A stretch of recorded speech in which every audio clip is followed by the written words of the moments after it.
I will begin by thanking the Endocrine Society of India for giving me this opportunity to present this talk. I hope I am audible and the slides are visible. Yeah, please go ahead. So I'll be now be beginning this talk, and this is the plan of discussion. I'll be talking about thyroid disorders, followed by adrenal disorders, then parathyroid, then gonadal disorders, then acromegaly, prolactinomas, and finally other endocrine disorders, and end with diabetes mellitus. So we'll begin with thyroid disorders. So the common psychiatric manifestations that we see with thyroid disorders include depression, anxiety disorders, bipolar disease, and psychosis. Regarding the mechanism of how thyroid disorders would be leading to psychiatric disorders, there is a lot of research has been done, but still a lot of ends have to be deciphered clearly. What we do know is that T3 controls the serotonin and noradrenaline secretion in the brain, and a decrease in serotonin and noradrenaline has been related to depression and anxiety. Decrease in serotonin has been shown to stimulate TRH, and in patients with primary depression, there is a blunted TSH response to TRH. Further, in primary depression, there is a concept of brain hypothyroidism, which is based upon the reduced expression of the type 2 dehydrogenase in the brain. And this is the enzyme responsible for generating T3 in the brain. So there is less T3. And also, these patients may have reduced transthyretin levels in the CSF, which is a thyroid hormone transporter. And therefore, these together sort of may create a picture in which patient is euthyroid, but the brain is not getting enough thyroxine. So as you can very well fathom, that similar processes can work the other way around. That is, there is a primary hypothyroidism, and then these levels drop, and then that could lead to some psychiatric disorders. Now we look at Graves' disease, and this diagram shows the distribution of disorders, psychiatric disorders that was seen with Graves prior to the discovery of antithyroid drugs. And at that time, this is the series from Mayo Clinic. You can see that toxic psychosis was the dominant manifestation, which was seen in almost 46%, followed by delirium and then bipolar disorders. But this was a time when antithyroid drugs were not there, and only surgery was the only hope of cure. But subsequently, now that medical management has become available, and there is another series from Japan, which shows that now anxiety disorders is almost 40%, followed by depression, and then delusional state, and then the rest of the disorders. We are also aware of apathetic hyperthyroidism, which is seen in the elderly, and it is often indistinguishable from primary depression. And what's but peculiar is that will not respond at all to antidepressants, but if you treat with antithyroid drugs, most patients will improve. And with regard to the effect of treatment of hyperthyroidism, most disorders, psychiatric disorders, will improve, but some patients may still require additional psychopharmacology or additional treatments. Now, whatever data we have regarding the psychiatric manifestations of hyperthyroidism is mainly from case control studies, and these could be subject to selection bias. So, to take care of this bias, the authors, that is Brandt et al., looked at data from a nationwide register, that is the Danish nationwide register, and they tried to identify patients who had a diagnosis of hyperthyroidism, and then tried to see how many of them had a hospitalization with a psychiatric diagnosis or were treated with antipsychotics, antidepressants, or anxiolytics. And as you can see in this table, they have shown that whether it is hospitalization or treatment, patients with hyperthyroidism had a higher prevalence of each of these manifestations. And furthermore, they even looked at the odds of these hospitalization and treatment prior to the diagnosis of hyperthyroidism, and also, of course, the hazard of having these after the diagnosis of hyperthyroidism. And they've shown that even before hyperthyroidism was diagnosed, these patients were more likely to be having a psychiatric disorder. Now, this raises questions as to is really the hormone level which is driving these disorders, or is there something else? So, is it genetics? So, they even tried to look at genetics by studying monozygotic twins in this population, and they found that it is only the hyperthyroid twin who was at risk of these disorders. The euthyroid twin did not have an increased risk. It could be autoimmunity, because autoimmunity could be there even before the hormone levels change. And it could also be that the patients who developed these disorders had some negative life events or stress, which not only caused the psychiatric disorder but also precipitated Graves disorder, Graves disease, or hyperthyroidism. And another point regarding autoimmunity was that these manifestations were seen only in patients with Graves. When they selected patients with toxic MNG, in which there is no autoimmunity, they could not demonstrate any increase in prevalence. Then we move on to subclinical hyperthyroidism. Here we have smaller studies which show there is some association with the subclinical hyperthyroidism along with depression, mania, and anxiety. However, one large study in elderly population could not demonstrate any association after adjusting for comorbidities and medications. As of now, psychiatric disorders is not an indication to treat subclinical hyperthyroidism. Then we move on to hypothyroidism. In overt hypothyroidism, we've heard the classical description of myxedema madness, which manifests as paranoid delusions and auditory hallucinations. But thankfully, this is now rare. Bipolar disorders and mania are also seen, but are uncommon. Depression and anxiety have been reported much more commonly, but again, mainly from case control studies. And again, we look at the epidemiological data, it is again conflicting. So this table which you are seeing is from a similar study, again from the Danish Nationwide Register. This is almost the same group who looked at the prevalence of psychiatric disorders diagnosis in patients with hypothyroidism. And again, they've shown that hypothyroid patients have a higher prevalence of diagnosis of psychiatric disorders and use of antidepressants, antipsychotics, and anxiolytics. And again, this was there even before they were diagnosed with hypothyroidism. So this is almost a mirror image of the study which we saw earlier. But there is also another study in which the authors actually look at the hospital anxiety and depression score, that is the depression part of that scoring. And they could not find any increase. In fact, they found a reduced risk for the patients with overt hypothyroidism. That is the group 4, as you can see in this table. That is group 4, that is TSH more than 4 and T4 less than 8. And the OR was 0.53. So what does this mean? Probably what this means is that there is a lot of individual susceptibility, and not every patient with hypothyroidism is predisposed to getting a psychiatric disorder. Further, if you treat overt hypothyroidism with thyroxine, some patients may improve, others may not improve, and those who improve may not improve completely. And then there is the debate of should we treat with LT4 alone or should we use LT3 with LT4? This is mainly based upon one study which showed that moods and neuropsychiatric features improve in patients once you treat them with a combination of LT4 plus LT3. But subsequently, many RCTs were done to show this advantage, but none of them could show any benefit of this combination. And what you're seeing now is data from a meta-analysis, and this is the table which looks at depression scores in patients who were given LT4 alone or were treated with LT4 with LT3. And as you can see, there was no advantage from the combination of LT4 plus LT3. So, but still, some patients do seem to respond. And the reason for this is that probably these patients have a polymorphism in the deiodinase 2 gene. And because of these polymorphisms, they do not produce enough T3 in the brain.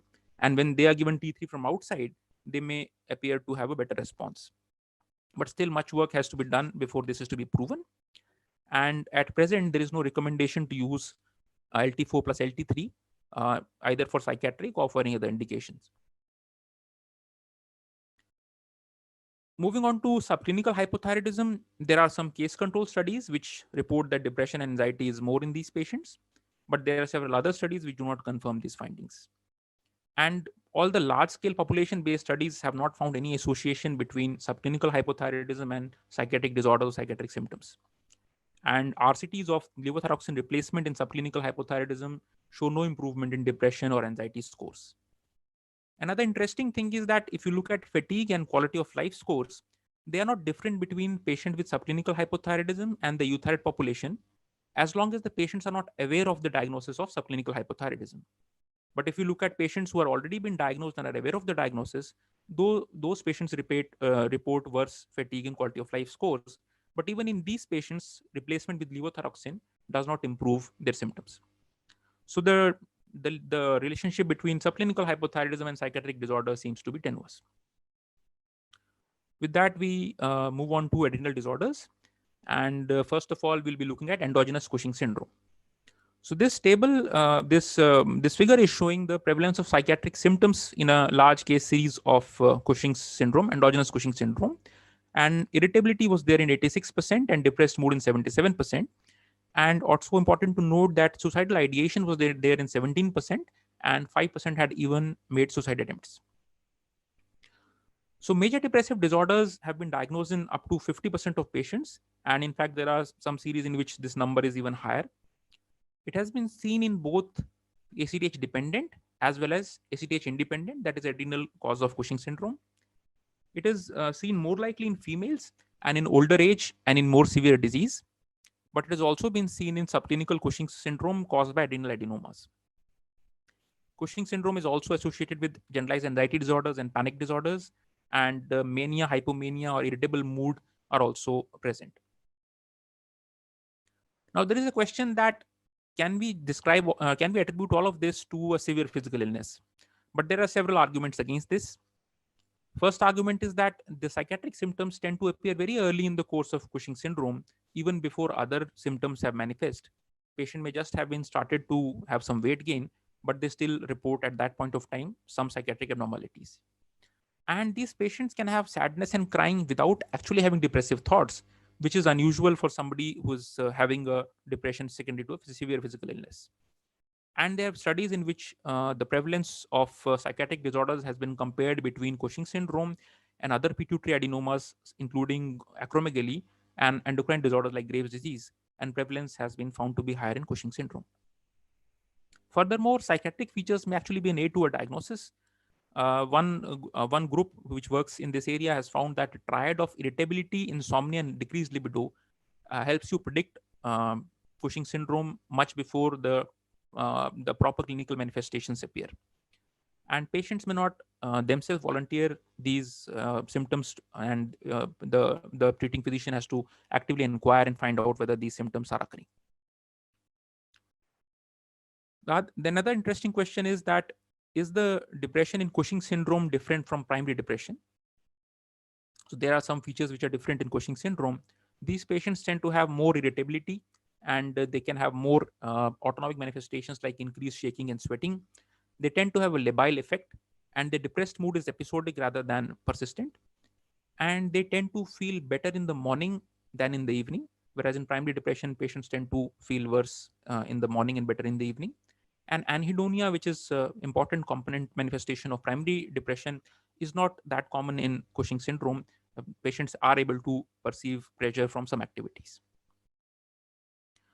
With regard to treatment of depression in Cushing syndrome, most important is to assure the patient and the caregivers that the origin of these symptoms is probably biochemical, and there are chances of spontaneous improvement once the disease is controlled.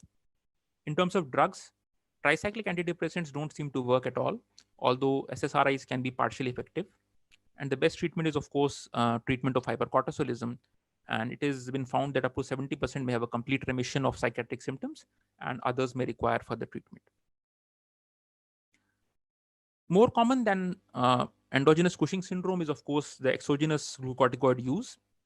And what is important to note here is that presentation can be heterogeneous. That is, different patients can respond differently, and even the same patient may respond differently to exogenous glucocorticoids at different points of time with respect to the psychiatric manifestations. If you're using it in the short term, if the dose is small, then probably you won't see anything. But if you're using a high dose in a short term, you can expect to see mania or hypomania in 26%, and depression is around 10%. And the speed and severity of these symptoms depend upon the dose of glucocorticoid being used. For example, if you're using prednisolone more than 80 milligrams per day, around 18% may manifest with psychiatric symptoms, whereas if dose less than 80, then it could be only 5%. If you're using more than 140 milligram per day, you might see the symptoms within 3 days. But if you're using a smaller dose, then you might see the symptoms after a week or so. When you're using the glucocorticoid for long term, then the manifestations kind of become similar to endogenous Cushing syndrome. Here, depression becomes dominant, 50% of the patients. Mania, hypomania, and panic disorders seen 5%. Children tend to manifest in the form of irritability and aggressive behavior. What are the mechanisms of psychiatric abnormality in Cushing syndrome? This is again a question that doesn't have clear answers. What we do know is that hippocampus, amygdala, and hypothalamus are areas which are rich in the receptors for glucocorticoids and mineralocorticoids. There are studies which have shown that the amygdala volume, amygdala is supposedly the seat of emotions, the amygdala volume is reduced in patient with Cushing syndrome, and in animal studies there is loss of synapses in these areas. There is one special imaging called diffusion tensor imaging for an MRI, and it has shown white matter abnormalities in the uncinate fasciculus, which connects some areas of amygdala with the prefrontal cortex, with the frontal cortex. And functional MRI has shown reduced glutamate levels in the prefrontal cortex in Cushing syndrome. And of course, other hormones can be influenced by the high cortisol levels. For example, the thyroid axis. Cushing glucocorticoids can suppress the type 2 dehydrogenase, which we talked about earlier. Another interesting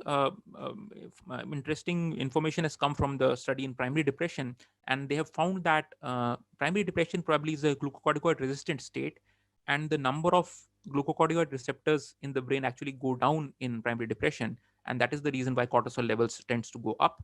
And once the patient begin to improve, the receptors increase, and then the cortisol levels begins to reduce. So there is a complex intertwining of both these disorders, and the correct mechanism is still not clear. Moving on to adrenal insufficiency, irritability, mood disorders, depression, and anxiety are the manifestations. Mechanisms include glucocorticoid deficiency, electrolyte abnormalities. There could be increase in endorphins because of the increase in POMC level in case of primary adrenal insufficiency. And you might also be seeing autoimmune encephalopathy because of autoimmune adrenal insufficiency. Important to note here is that psychiatric disorder may be the presenting manifestation of adrenal insufficiency, and therefore a high index of suspicion may help in preventing life-threatening adrenal crisis. And most of the disorders tend to improve after steroid replacement. With Pheochromocytoma, anxiety, panic disorders, and depression have been seen, and they are attributed to increased catecholamine levels. Again, the diagnosis of Pheo can be missed, and patient can be labeled as a panic disorder or anxiety disorder. And generally, these symptoms tend to improve after curative surgery. Now we move on to parathyroid disorders. Depression is in hyperparathyroidism. Depression can be seen in 10 to 23% of patients, and anxiety and psychosis and personality changes are also seen. Mechanism again is not clear, but probably it is related to biochemistry and increase in calcium levels. Some studies have also shown that there is a reduction in cerebral blood flow in certain areas in patients with hyperparathyroidism, and severity has been shown to be related to calcium levels. But around 90% tend to have a remission after surgical cure. This figure which you are seeing is from a study in which the authors compared 200 patients with primary hyperparathyroidism with an equal number of euthyroid nodular disease patients, thyroid disease patients, who were both scheduled for surgery. And they looked at their HADS depression score prior to the surgery, and then after surgery, and then 6 months and 12 months. And as you can see, the score was much higher in the primary hyperparathyroidism group, and there was a significant improvement even in the immediate post-op period. Whereas in the thyroid disease group, the scores sort of remained static. And in the same study, they found that the item 9 in the PHQ-9, which is thoughts that you would be better off dead or hurting yourself in some way, were there in 22% of patients with PHPD and only 11% of those with thyroid disease. And this prevalence reduced by almost half immediately after the surgery, that is around 2 weeks post-operatively. Whereas in the thyroid patients, this level the percentage kind of remains stable. Interestingly, this study was the authors were prompted to do this study because one of their patients, an 80-year-old, committed suicide one day prior to her surgery. Then moving on to hypoparathyroidism, this is in hypoparathyroidism, depression can be seen in 30%, and psychosis is also seen. Psychiatric abnormalities are more often seen in idiopathic hypoparathyroidism, whereas in post-surgical hypoparathyroidism, you're more likely to see cognitive abnormalities. DiGeorge syndrome in particular, which is one of the causes of hypoparathyroidism, has been known to be associated with the anxiety, psychosis, and several other psychiatric manifestations. The psychiatric manifestations are associated with duration of illness, with female gender, with serum calcium levels or the serum calcium phosphate product. They respond poorly to antidepressants and antipsychotics, but they show improvement when the calcium levels are improved. Now we move on to gonadal disorders. And first of all, we have polycystic ovary syndrome. Polycystic ovary syndrome has been associated with depression and eating disorders. And a large meta-analysis, which looked at almost 172,000 patients, found that the odds ratio for clinical diagnosis of depression is as high as 2.79, whereas anxiety, bipolar disorder, and obsessive compulsive disorders are also more common as compared to the age-matched controls. A longitudinal study has found that around 20% of patients develop depression within 2 years of diagnosis of polycystic ovary syndrome. And the factors which are predisposing to the same include distress from menstrual irregularity and infertility, and body image alteration from weight gain, hair acne, and hair growth, and decrease in self-esteem. Some authors even proposed a bidirectional relationship between psychiatric disorder and polycystic ovary syndrome. And as shown in this figure, psychological stressors may be precipitating psychiatric disorders, including eating disorders, and these disorders together may then be predisposing the patient to polycystic ovary syndrome. Moving on to male hypogonadism, anxiety disorders and depression are seen in male hypogonadism, and these manifestations are present in both pituitary cause and primary gonadal cause, that is both hypo and hypergonadotropic patients. And there seems to be an improvement with testosterone replacement, as we can see in the result from the meta-analysis. This table looks at the depression scores in patients with hypogonadism who were treated with testosterone, and there seems to be a clear benefit. For female hypogonadism, we have a physiological model, that is menopause, and we know that menopause is associated with depression. The SWAN study looked at 3,300 women who were in the perimenopausal age group, and they found that the depression scores were much higher for postmenopausal females than those who had not attained menopause, and the odds ratio was as high as 1.5. And the risk was lesser in those who were receiving HRT as compared to those who were not. For premature ovarian failure, depression was seen in up to 74% in one study. Medically treated depression was twice more likely in primary ovarian insufficiency as compared to menopause after 40 years of age. And one large-scale study from Canada found that the depression odds ratio was 1.45 for premature menopause as compared to other middle-aged women. And there are case reports which show that dramatic improvement in depression can occur once HRT is instituted. Congenital adrenal hyperplasia, this is one of the largest studies that I could find, almost 562 patients with CAH. And they have shown that the prevalence of depression, whether taken from a clinical diagnosis or from antidepressant prescription, is more in these patients as compared to controls, the odds ratio being close to 1.28. In non-classic CAH, the manifestations may be less severe, but still they are present. And even parents of patients who have CAH, that is children with CAH, their parents tend to have depression more often. Up to 45 to 65% of them could have depression. Then sex chromosome aneuploidies, Klinefelter syndrome, depression is seen in 24% and anxiety in 32%. There is reduced gray matter in hippocampus and amygdala in these patients. In Turner syndrome, depression is seen in 41%, and the risk of depression may be 1.7-fold higher. They also have anxiety disorders, and these may be partially because of estrogen deficiency, because some of them tend to improve after giving estrogens. And ADHD and autism spectrum disorders are also more common in both Klinefelter's and Turner syndrome. Then we move on to acromegaly. We know that GH and IGF-1 receptors are there in hippocampus, amygdala, and cerebellum. And the factors predisposing acromegalic patients to psychiatric disorders include impaired self-esteem, body image distortion from the changes in the skeletal system, disruption in interpersonal relationships, and social withdrawal. Major depressive disorder has been found in 30% of patients with acromegaly in one study, and around 16% had dysthymia. And there is one study from PGI Chandigarh in India which found the GHQ12 score to be positive in 33%, and this score correlates with depression.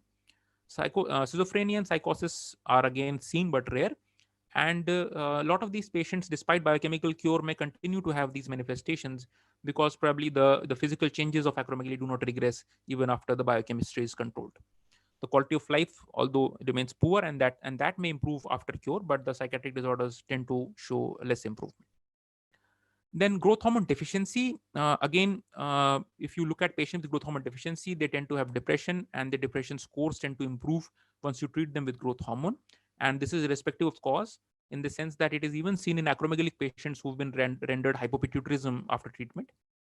And withdrawal of growth hormone in patients who were on therapy with growth hormone again precipitates the depressive symptoms. This has also been demonstrated. And in one study, they looked at the entire population and the IGF-1 levels, and they found that the 10th centile of IGF-1, the patients were more likely to have depression, at least in the female group. And children with growth hormone deficiency are more likely to have anxiety disorder rather than depression. Then we move on to hypopituitarism and Sheehan syndrome.